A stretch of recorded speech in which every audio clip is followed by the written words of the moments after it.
ये स्कोडा की वो गाड़ी है जिसने स्कोडा को इंडियन मार्केट में एक बार फिर से स्टैब्लिश कर दिया है। ये है मेरे साथ में स्कोडा काइलैक, और काइलैक का क्लासिक प्लस वेरिएंट है जो कि इंडियन मार्केट की भारी डिमांड के बाद स्कोडा ने लॉन्च किया है। डिमांड किस चीज की थी? अगर आप स्कोडा काइलैक का बेस मॉडल देखो जो कि क्लासिक है, वो आपको लगभग 8.5 लाख रुपए के आसपास ऑन रोड मिलता है, लेकिन उसमें आता है सिर्फ मैनुअल ट्रांसमिशन। अगर आपको ऑटोमेटिक चाहिए तो आपको लेना पड़ेगा सिग्नेचर। लेकिन अब क्लासिक प्लस आ चुका है जिसमें आपको मैनुअल के साथ साथ ऑटोमेटिक का ऑप्शन भी देखने को मिलेगा, और ये मेरे साथ में ऑटोमेटिक ट्रांसमिशन वाला ही वेरिएंट है। इसके साथ क्या कुछ फीचर्स आपको मिलेंगे, और अगर आप काइलैक का ये क्लासिक प्लस वेरिएंट लेने जाते हो तो कितने पैसे खर्च करने हैं, सारी बात करेंगे आज के वीडियो में। आगे बढ़ने से पहले एक ही रिक्वेस्ट है, यदि चैनल पर नए हो तो सब्सक्राइब करना और नोटिफिकेशन बेल को ऑन करना। तो जी काइलैक क्लासिक प्लस में आपको क्या कुछ देखने को मिलेगा, क्या फीचर्स आपको यहाँ मिलने वाले हैं और क्या आप मिस करने वाले हो, सारी बात करेंगे। सबसे पहले चाबी देखो, चाबी जो है वो कुछ इस तरह से आपको देखने को मिलेगी। 2 रिमोट आपको मिलने वाले हैं फ्लिप की के साथ में, जिसमें आपको लॉक अनलॉक और यहाँ पर ये बूट रिलीज का बटन देखने को मिल जाएगा। तो 3 बटन आपको मिलते हैं, बाकी फ्लिप की आपको इसमें देखने को मिलती है। और गाड़ी की अगर मैं बात करूँ तो सामने से जो है वो कुछ इस तरह से आपकी गाड़ी की लुक जो है वो रहने वाली है। जैसे ही आप अनलॉक बटन प्रेस करते हो तो आपके इंडिकेटर्स जो है वो ब्लिंक करते हैं। और अब यहाँ फीचर्स दिखाऊँ अगर मैं आपको, तो पूरा जो लाइटिंग सेटअप है वो आपको एलईडी में देखने को मिलेगा। ऊपर की तरफ एलईडी डीआरएल्स आते हैं जिसमें इंटीग्रेटेड आपको मिल जाते हैं टर्न सिग्नल्स, और नीचे की तरफ में आपको मिल जाते हैं ये एलईडी में हेडलैम्प जो कि रिफ्लेक्टर बेस्ड हेडलैम्प्स हैं। इसके अलावा ग्रिल वगैरह की बात करूँ तो पियानो ब्लैक फिनिश में आपको इसमें ग्रिल देखने को मिलती है, और बीच में आ जाता है स्कोडा का लोगो। बाकी आपने ऑलरेडी काइलैक देखी हुई है, तो पूरी गाड़ी जो है वो सामने से सेम आपको वैसी ही लुक्स के साथ में देखने को मिलने वाली है। बम्पर में डुअल टोन फिनिश आपको देखने को मिलेगी, जहाँ पर बॉडी कलर और ये रफ ब्लैक ट्रीटमेंट आपको देखने को मिलता है, जो कि स्क्रैचेस वगैरह से गाड़ी को अच्छे से प्रोटेक्ट करने वाला है। तो सामने से तो गाड़ी कुछ इस तरह से आपको नज़र आएगी। बात करें साइड प्रोफाइल की, तो साइड में अगर आप व्हील्स देखते हो तो यहाँ पर आपको स्टील रिम्स देखने को मिलेंगे। अच्छी बात यह है कि ये 16 इंच के हैं। 205/60R16 आपको यहाँ पर टायर प्रोफाइल मिलेगी। आगे आपको डिस्क ब्रेक मिलता है, ऊपर आर्क के ऊपर आपको एक लाइटिंग मिलेगी, और ये पीछे डोर पे भी आपको कंटिन्यू नज़र आने वाली है।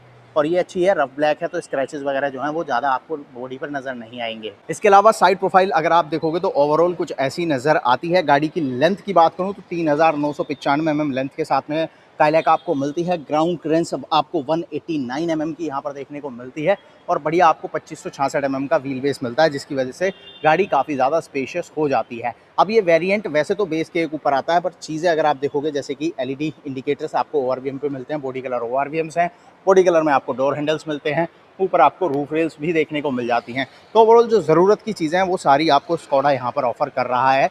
पीछे वाले व्हील में देखोगे तो यहाँ भी आपको ड्रम ब्रेक्स के साथ में सेम 16 इंच का व्हील आपको देखने को मिल जाता है। स्टील रिम्स हैं, इनके ऊपर आपको व्हील कवर्स जो हैं वो देखने को मिलेंगे। अलॉय जो है वो इस वेरिएंट में नहीं आते हैं, ये एक चीज़ है। बाकी आ जाते हैं टेल सेक्शन में, तो पीछे से अगर आप देखोगे क्लासिक प्लस वेरिएंट को, तो वो कुछ ऐसा आपको यहाँ पर नज़र आने वाला है, जहाँ ऊपर की तरफ में आपको ये एंटीना दिखेगा और हाई माउंट स्टॉप लैंप आपको दिखेगा। बाकी ग्लास जो है वो प्लेन है, इस पर डिफोगर वाइपर वॉशर नहीं है। मेरे हिसाब से इसमें डिफोगर जो है वो होना चाहिए था, जो कि एक सेफ्टी फीचर है, और जहाँ स्कोडा सेफ्टी की अगर आप देखोगे तो कोई कमी कटौती नहीं करता। ऐसे में यहाँ पर वाइपर वॉशर डिफोगर होना चाहिए था, क्योंकि वो भी एक अच्छा सेफ्टी फीचर है। इसके अलावा अगर आप टेल लुक देखते हो तो यहाँ पर कुछ इस तरह से आपको टेल लैंप्स देखने को मिलेंगे।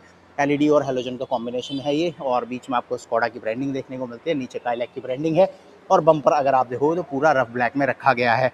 काइलैक के इस वेरिएंट में पीछे आपको एक और दो पार्किंग सेंसर्स मिल जाते हैं, और यहाँ पर रिवर्स पार्किंग कैमरा आपको नहीं मिलेगा।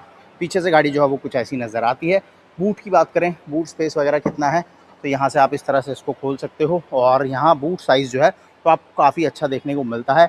पार्सल ट्रे वगैरह जो है वो आपको इस वेरिएंट में नहीं मिलने वाली। बाकी नीचे अगर आप देखो स्पेयर व्हील की बात करें, तो यहाँ पर आपको स्पेयर व्हील मिल जाता है, जो कि 15 इंच का है, यानी कि 1 इंच छोटा आपको मिलेगा। जैक और स्पेयर व्हील आपको यहाँ पर है, अच्छी चीज़ है, स्पेयर व्हील की कटौती नहीं की गई है।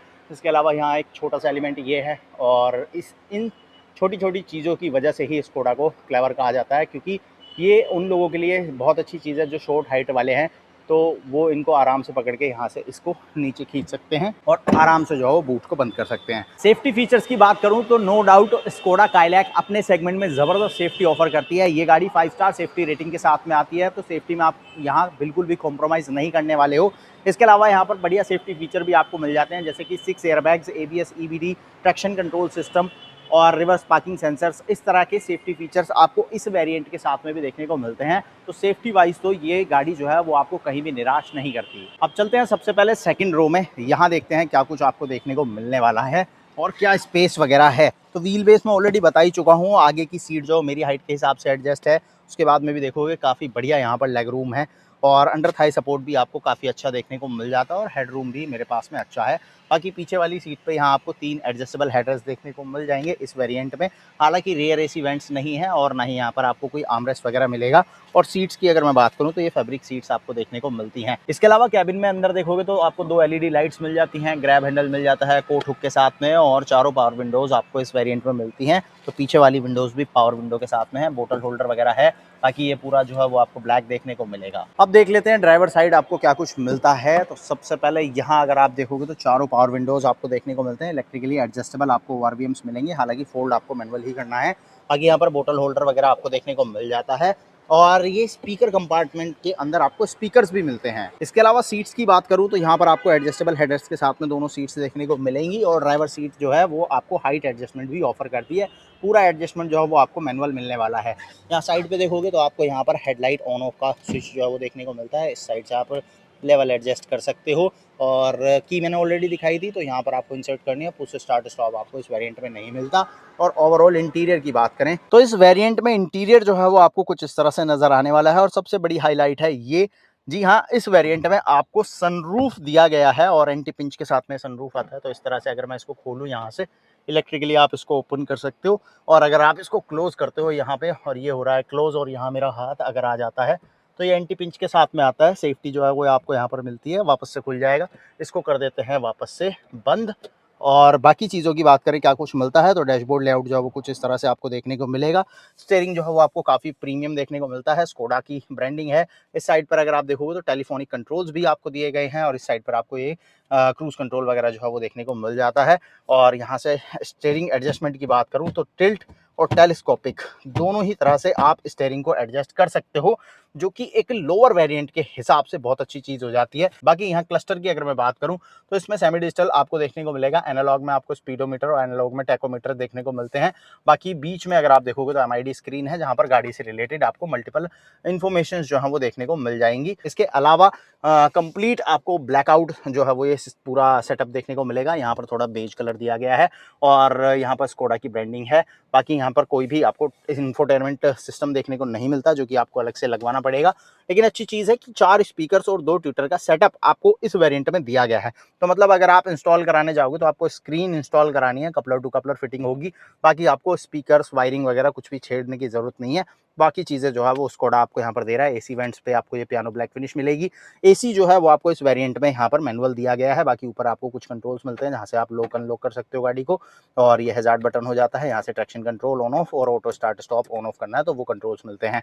इसके बाद नीचे अगर आप देखो तो यहाँ पर फ़ोन वगैरह रख सकते हो और यहाँ पर आपको एक 12 वोल्ट सॉकेट मिल जाता है। जैसा मैंने कहा था ये मेरे साथ में ऑटोमेटिक वेरिएंट है, तो ये 6 स्पीड टॉर्क कन्वर्टर है। तो यहाँ आपको ये ऑटोमेटिक ट्रांसमिशन देखने को मिलता है।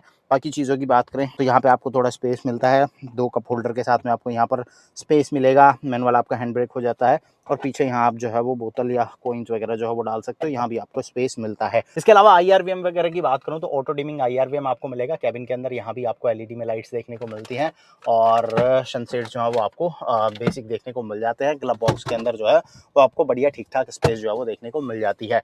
तो ओवरऑल ये चीज़ें हैं जो कि काइलैक क्लासिक प्लस वेरिएंट के साथ में स्कोडा ने ऑफर की हुई हैं। और इंजन की बात करूं तो 1 लीटर का 3 सिलेंडर टर्बो पेट्रोल इंजन यहां पर ऑफर किया जाता है, जो कि 114 bhp की पावर जनरेट करता है। सेगमेंट के हिसाब से देखोगे तो पावर वगैरह भी आपको काफ़ी अच्छी मिल जाती है और मैनुअल ट्रांसमिशन में तो आपको ये मिलती है। साथ ही साथ आपको यहाँ पर 6 स्पीड टॉर्क कन्वर्टर भी मिल रहा है, जो कि लोगों को चाहिए था। क्योंकि अगर आप क्लासिक वेरिएंट देखोगे जो कि इसका बेस वेरिएंट है, वो काफ़ी ज़्यादा वैल्यू फॉर मनी है, लेकिन वो सिर्फ मैनुअल में आता है, ऑटोमेटिक में नहीं। और लोगों को चाहिए था ऑटोमेटिक भी। और अगर आप बेस के ऊपर पहले ऑटोमेटिक लेने जाते थे तो लगभग 4 लाख रुपए का डिफरेंस था। तो उस गैप को फिल कर दिया है स्कोडा ने इस वेरिएंट के साथ। तो अब बात कर लेते हैं कीमत की, कि अगर आप स्कोडा काइलैक का ये क्लासिक प्लस वेरिएंट लेने जाओगे तो पैसे कितने खर्च करने हैं। तो मैनुअल और ऑटोमेटिक आप दोनों ही वेरिएंट्स आपको यहाँ पर देखने को मिलेंगे। मैनुअल अगर आप लेते हो तो 8,25,000 रुपए की एक्स-शोरूम प्राइस पर है और अगर आप ऑटोमेटिक लेते हो तो 9,25,000 रुपए ऑटोमेटिक के लिए आपको खर्च करने हैं। जिसके लिए ऑन रोड लगभग 10.5 लाख रुपए आपको देने हैं और इस वेरिएंट को आप घर लेकर जा सकते हो। जहां पहले ऑटोमेटिक अगर आपको चाहिए था तो 12.5 लाख रुपए के आसपास आपको खर्च करने थे। तो जो 4 लाख रुपए का गैप आता था पहले, उसको फिल कर दिया है इस क्लासिक प्लस वेरिएंट के साथ में, और ये बेस के कंपैरिजन में और भी ज़्यादा वैल्यू फॉर मनी हो जाता है, क्योंकि यहाँ पर फीचर्स बढ़ा दिए हैं। अगर आप यहाँ देखोगे तो सनरूफ आ जाता है, आपको यहाँ पर स्पीकर्स और ट्विटर का सेटअप ऑलरेडी कंपनी लगा के दे रही है, बस आपको स्टीरियो लगवाना है और आपको ज़्यादा चीज़ें जो है वो इस वेरिएंट के साथ में मिल रही है। प्लस आपको यहाँ पर ऑटोमेटिक का ऑप्शन भी मिल जाता है। तो जिन लोगों को ऑटोमेटिक काइलैक चाहिए उनके लिए काफ़ी अच्छा ऑप्शन है। माइलेज वगैरह की बात करूँ तो वो भी काफ़ी अच्छा आपको ये गाड़ी निकाल के देती है। 18 से 19 किलोमीटर पर लीटर की माइलेज जो है वो आप काइलैक से ले सकते हो। तो ओवरऑल कैसा लगा आपको काइलैक का ये क्लासिक प्लस वेरिएंट, मुझे कमेंट में बताना। वीडियो कैसा लगा ये भी लिखना, और ऐसे ही detail news, reviews, comparison videos के लिए चैनल को सब्सक्राइब करना और नोटिफिकेशन बेल को ऑन करना।